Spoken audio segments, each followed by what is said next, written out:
Gênesis, capítulo 1. Ars. No princípio, criou Deus os céus e a terra era sem forma e vazia, e havia trevas sobre a face do abismo. E o Espírito de Deus se movia sobre a face das águas. E disse Deus: haja luz, e houve luz. E viu Deus que era boa a luz, e fez Deus separação entre a luz e as trevas. E Deus chamou a luz dia, e as trevas chamou noite. E foi a tarde e a manhã, o dia primeiro. E disse Deus: haja uma expansão no meio das águas, e haja separação entre águas e águas. E fez Deus a expansão, e fez separação entre as águas, que estavam debaixo da expansão, e as águas que estavam sobre a expansão. E assim foi. E chamou Deus a expansão céus. E foi a tarde e a manhã, o dia segundo. E disse Deus: ajuntem-se as águas debaixo dos céus num lugar, e apareça a porção seca. E assim foi. E chamou Deus a porção seca terra. E ao ajuntamento das águas, chamou mares. E viu Deus que era bom. E disse Deus: produza a terra erva verde, erva que dê semente, árvore frutífera que dê fruto, segundo a sua espécie, cuja semente esteja nela sobre a terra. E assim foi. E a terra produziu erva, erva dando semente conforme a sua espécie, e árvore frutífera, cuja semente está nela, conforme a sua espécie. E viu Deus que era bom. E foi a tarde e a manhã, o dia terceiro. E disse Deus: haja luminares na expansão dos céus, para haver separação entre o dia e a noite.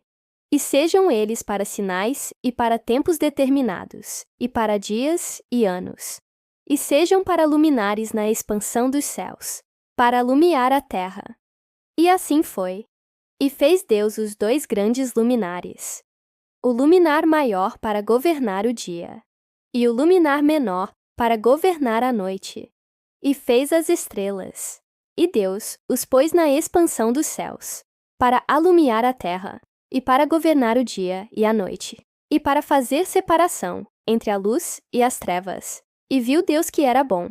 19. E foi a tarde e a manhã, o dia quarto. E disse Deus: produzam as águas abundantemente répteis de alma vivente, e voem as aves sobre a face da expansão dos céus.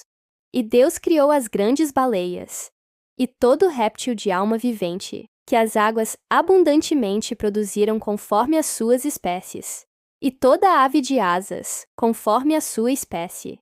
E viu Deus que era bom.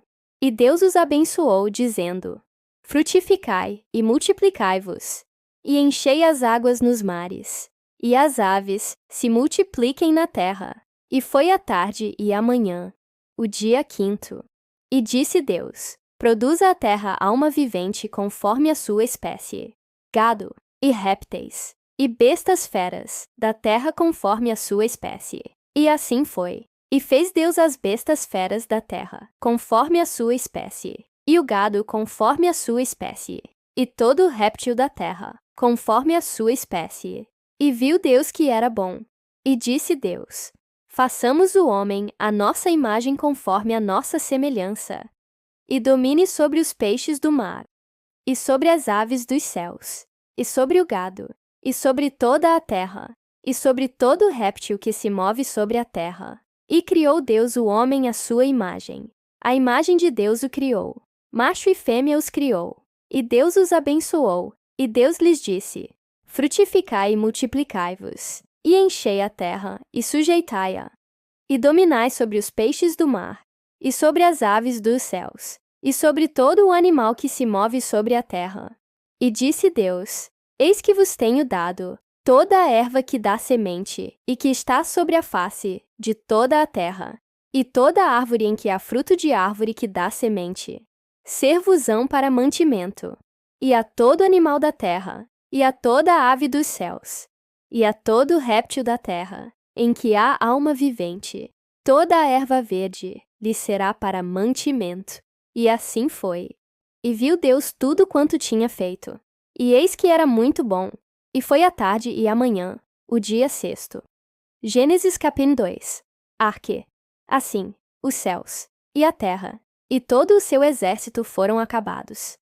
E havendo Deus acabado no dia 7º a sua obra, que tinha feito, descansou no 7º dia de toda a sua obra, que tinha feito.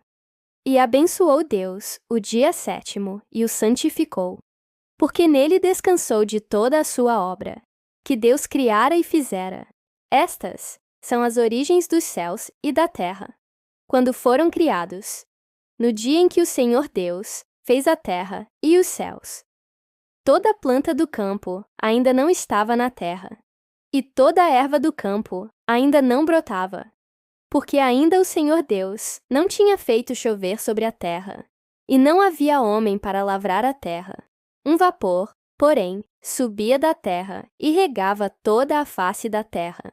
E formou o Senhor Deus o homem do pó da terra, e soprou em seus narizes o fôlego da vida, e o homem foi feito alma vivente. E plantou o Senhor Deus um jardim no Éden, da banda do Oriente, e pôs ali o homem que tinha formado. E o Senhor Deus fez brotar da terra toda árvore agradável, à vista e boa para a comida, e a árvore da vida no meio do jardim, e a árvore da ciência do bem e do mal. E saía um rio do Éden para regar o jardim. E dali se dividia e se tornava em 4 braços. O nome do primeiro é Pison. Este é o que rodeia toda a terra de Havilá, onde há ouro. E o ouro dessa terra é bom.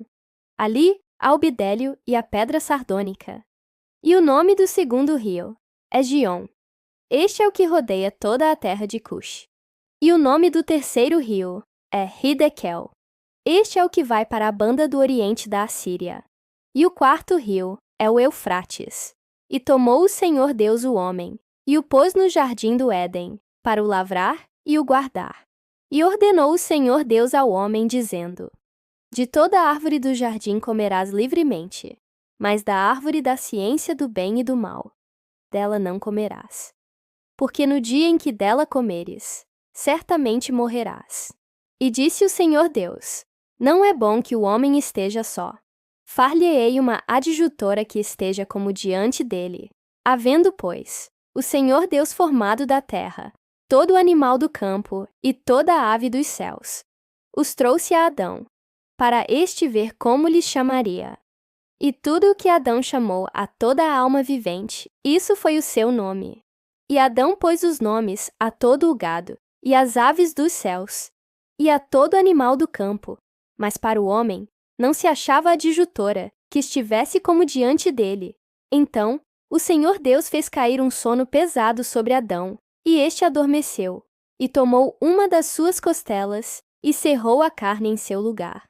E da costela que o Senhor Deus tomou do homem, formou uma mulher, e trouxe-a a Adão.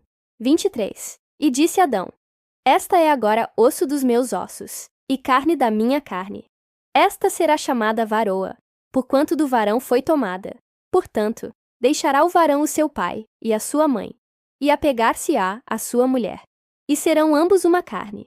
25. E ambos estavam nus, o homem e a sua mulher, e não se envergonhavam.